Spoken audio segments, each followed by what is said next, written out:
यदि आपके बच्चों की उम्र शादी के लायक हो चुकी है, लेकिन शादी के लिए रिश्ता पक्का होने में बार बार अड़चनें आ रही हैं, तो ये वीडियो आपके लिए है। आज मैं आपको इस वीडियो के माध्यम से जल्दी शादी होने का एक ऐसा सरल एवं चमत्कारी उपाय बताने वाला हूं, जो कि मेरा आजमाया हुआ है। मैंने इस उपाय को बहुत सारे बच्चों पर आजमाया है, तो काफ़ी अच्छा रिजल्ट मुझे देखने को मिला है। इसलिए मैंने सोचा जितने भी मेरे प्यारे दर्शक हैं जो ये वीडियो देख रहे हैं, तो ये उपाय जरूर करें, ताकि बच्चों की शादी में जो देरी बनी हुई है, जो अड़चनें आ रही है, वो दूर हो जाए। ये उपाय यदि बच्चे खुद करना चाहें तो खुद भी कर सकते हैं, और यदि खुद नहीं कर पाते हैं तो ऐसी सिचुएशन में बच्चों के जो माता पिता हैं, माँ या फिर पिता, इस उपाय को जरूर करें। प्रिय दर्शकों, कई बार क्या होता है, आपके जो बच्चे हैं वो दिखने में सुंदर हैं, अच्छी खासी उनकी जॉब भी है, या फिर अपना खुद का व्यापार कर रहे हैं, भगवान की कृपा से आपका बैकग्राउंड भी काफ़ी अच्छा है। इतना कुछ होने के बावजूद भी शादी में लगातार देरी बनी रहती है। कई बार क्या होता है, कुछ ऐसे रिश्ते आएंगे जो आपको पसंद नहीं होते हैं, तो आप अपनी तरफ से मना करते होंगे, और कोई ऐसा रिश्ता जो आपको पसंद है तो वो सामने से पक्का नहीं हो पा रहा होगा। मतलब जो आपको पसंद है वो सामने वाले को पसंद नहीं है, और जो सामने वाले को पसंद है वो आपको पसंद नहीं है, तो इस वजह से भी शादी में देरी होती है। या फिर कई बार क्या होता है, बच्चों की उम्र अधिक हो जाने के कारण रिश्ते आना बंद भी हो जाते हैं, आपके लेवल का रिश्ता आपको नहीं मिल पा रहा होगा। तो समस्या चाहे कैसी भी हो, ये उपाय यदि आपने कर दिया तो जरूर आपको फायदा मिलेगा। उपाय बताऊं इससे पहले आपसे निवेदन करना चाहूंगा, यदि आप चैनल पर नए हैं और अभी तक आपने इस चैनल को सब्सक्राइब नहीं किया है, तो मुझसे लगातार जुड़े रहने के लिए अभी इस चैनल को सब्सक्राइब कर लीजिएगा और बेल आइकन को भी प्रेस करके रखिएगा, ताकि हमारी आने वाली इसी प्रकार की जो आने वाली वीडियो है वो आपको आसानी से मिल जाए। तो प्रिय दर्शकों, अब इसको ध्यान से सुन लीजिए, बता रहा हूं आपको एक एक चीज बारीकी से। जब आप सुनोगे समझोगे तभी जाकर के ये उपाय आपको समझ में आएगा। यदि लड़के की शादी में देरी हो रही है तो ये उपाय करना है शुक्रवार के दिन, और यदि लड़की की शादी में देरी हो रही है तो ये उपाय करना है गुरुवार के दिन, यानी कि बृहस्पतिवार के दिन। करना क्या होगा, लगभग 250 ग्राम बेसन आपने लेना है। 250 ग्राम बेसन में आपने थोड़ा सा मीठा डाल लेना है। मीठा यानी कि जो चीनी का पिसा हुआ रूप है वो आप डाल लीजिए, या फिर खांड आपके आसपास मिल जाती है वो आप डाल लीजिए। यदि कुछ भी नहीं मिलता है तो थोड़ी सी चीनी आप इसमें डाल लीजिए, और 1-2 चम्मच शुद्ध देसी घी की, यानी कि जो घी आप खाने में प्रयोग करते हो वो आप 1-2 चम्मच इसमें डाल लीजिए, और पानी डाल करके इसके अंदर इसको अच्छे से गूंथ लीजिए। जैसे रोटी बनाने के लिए हम आटा लगाते हैं, तो इसी प्रकार से इसको भी आप गूंथ लीजिए। अब गूंथने के बाद इसके 3 भाग बना लीजिए, गोल गोल 3 भाग आप बना लीजिए लड्डू आकार के। अब लगभग 50 ग्राम चावल आप ले लीजिए। 50 ग्राम चावल को आप उबाल लीजिए। आपके घर में कुकर होगा, कुकर में डाल के पानी डाल के आप इसको उबाल सकते हो, तो इसको उबाल लीजिए।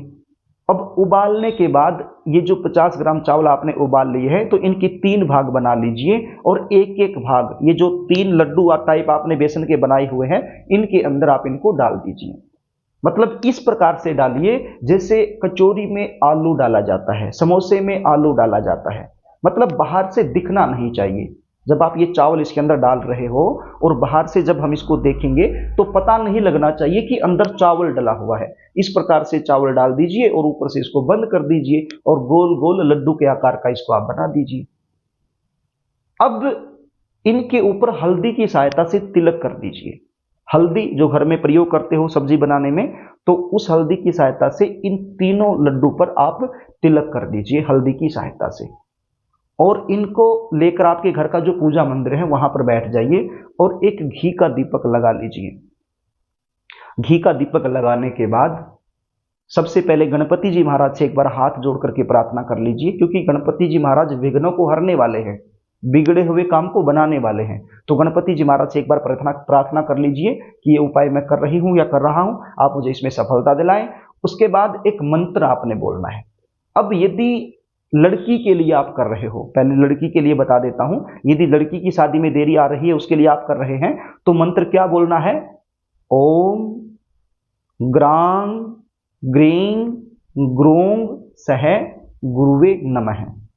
इस मंत्र को आपने 108 बार बोल देना है। और यदि ये मंत्र आप नहीं बोल पाते हैं, उच्चारण इसका नहीं कर पाते हैं, तो केवल बोल देना ओम श्री गुरुवे नमः। 108 बार आपने बोल देना है। यदि माला है तो माला की सहायता से मतलब 108 बार आपने इसको कर देना है, यानी एक माला इस मंत्र की कर देनी है। और देवगुरु बृहस्पति से, श्री विष्णु भगवान से हाथ जोड़ करके अपनी बेटी की जल्दी शादी होने के लिए आपने प्रार्थना कर लेनी है। तो ये गुरुवार के दिन आपने करना है। अब यदि लड़के की शादी में देरी चल रही है, आपका बेटा है तो उसकी शादी में देरी है, उसकी शादी में अड़चने हैं, तो आपने करना है शुक्रवार के दिन। और मंत्र क्या बोलना है? ओम द्रां द्रीं द्रूं सह शुक्राय नमः। कितनी बार? 108 बार। और यदि ये मंत्र आप नहीं बोल सकते हैं तो क्या बोलना है? ओम श्री शुक्राय नमः। इसको आप 108 बार बोल दीजिए। आप समझ रहे हैं? लड़की के लिए कर रहे हैं तो गुरुवार के दिन, और लड़के के लिए कर रहे हैं तो शुक्रवार के दिन। मंत्र भी दोनों के अलग अलग हैं, मैंने आपको बता दिए हैं। और अब मंत्र जाप करने के बाद हाथ जोड़ करके परमपिता परमेश्वर से, श्री विष्णु भगवान से अपने बच्चों के शीघ्र विवाह होने के लिए प्रार्थना कर लेनी है। और उसके बाद ये जो 3 भाग हैं, 3 लड्डू हैं, इनको आपने उठाना है। या तो आप किसी पॉलिथीन में डाल लीजिए या फिर थाली या प्लेट में रख करके आप ले जाइए। आपके आसपास कोई भी आपको गाय माता मिल जाए, देसी गाय आप समझते हैं देसी गाय कैसी होती है? देसी गाय के सींग होते हैं, देसी गाय के ऊपर कुबड़ होता है गोल गोल टाइप का, और गले में जो गला होता है वहां पर जो त्वचा होती है वो लटकी लटकी हुई दिखाई देती है। तो वो देसी गाय की पहचान होती है। यदि देसी गाय आपके आसपास है, किसी गौशाला में हो सकती है, या फिर आपके आसपास जैसे गलियों में जो गायें घूमती हैं उनमें से कोई हो सकती है, तो उसको आप अपनी मनोकामना बोलते हुए ये तीनों के तीनों लड्डू खिला दीजिए। और यदि देसी गाय नहीं मिलती है तो फिर पीली गाय या लाल गाय, कोई भी गाय हो उसको आप खिला दीजिए। मतलब काले रंग की गाय खिलाने से बचना है। मतलब काले रंग की जो गाय है उसको ये लड्डू खिलाने से आपको बचना है। यदि कोई गाय मिल ही नहीं रही है, केवल काली गाय ही है आपके आसपास, तो मजबूरी में आप खिला सकते हो, नो प्रॉब्लम। यदि देसी गाय मिलती है तो सबसे पहले उसको खिलाइए। यदि वो नहीं मिलती है तो फिर कोई दूसरी गाय काले या पीले रंग की उसको आप खिला माफ कीजिएगा, पीली या लाल रंग की उसको खिला दीजिए। और यदि वो भी नहीं मिलती है तो फिर काले गाय को आप खिला सकते हो मजबूरी में। लास्ट ऑप्शन है काले गाय। तो ये गाय आपको जरूर मिल जाएंगी। आपके आसपास गौशाला हो वहां मिल जाएंगी, नहीं तो जहां पर सब्जी वगैरह मिलती है, जैसे सब्जी मंडी होती है, तो वहां पर आपको आसानी से मिल जाएंगी। तो देखिए थोड़ी सी मेहनत तो आपको करनी पड़ेगी, हो सकता है आपके नजदीक ना हो तो इधर उधर जाकर के आप खिला सकते हो। तो ये मनोकामना बोलते हुए खिला दीजिए। ये छोटा सा उपाय है, आपके लिए रामबाण सिद्ध हो सकता है। विवाह में आ रही बड़े से बड़ी अड़चन को तत्काल दूर करके जल्द से जल्द शादी होने का एक प्रबल योग बना सकता है। यदि आप मुझसे जानना चाहते हैं कि आपके बच्चों की शादी कब होगी, कौन से साल में होगी, कौन से महीने में होगी, कैसे परिवार में होगी, शादी के बाद का जीवन कैसा रहेगा, कौन सी दिशा में होगी, जन्म कुंडली के आधार पर जल्दी शादी होने के लिए आपको क्या करना चाहिए, क्या नहीं करना चाहिए, यदि इस प्रकार की जानकारियां आप मुझसे लेना चाहते हैं तो स्क्रीन पर दिए गए व्हाट्सएप नंबर के जरिए आप मुझसे संपर्क कर सकते हो। आप अपने बच्चों की जन्म डिटेल लिखकर मेरे पास व्हाट्सएप के जरिए भेज सकते हो और जन्म कुंडली का साइंटिफिक तरीके से सटीक विश्लेषण करवाकर संपूर्ण जानकारी आप मुझसे प्राप्त कर सकते हो। प्रिय दर्शकों, यदि कार्यक्रम आपको अच्छा लगे तो इस वीडियो को लाइक जरूर कर देना, इसको शेयर भी कर देना ताकि आप पुण्य के भागीदार बन जाएं, और कमेंट बॉक्स में श्री विष्णुवे नमः जरूर लिख देना। आज के लिए बस इतना ही, आगे फिर मिलेंगे, तब तक के लिए नमस्कार।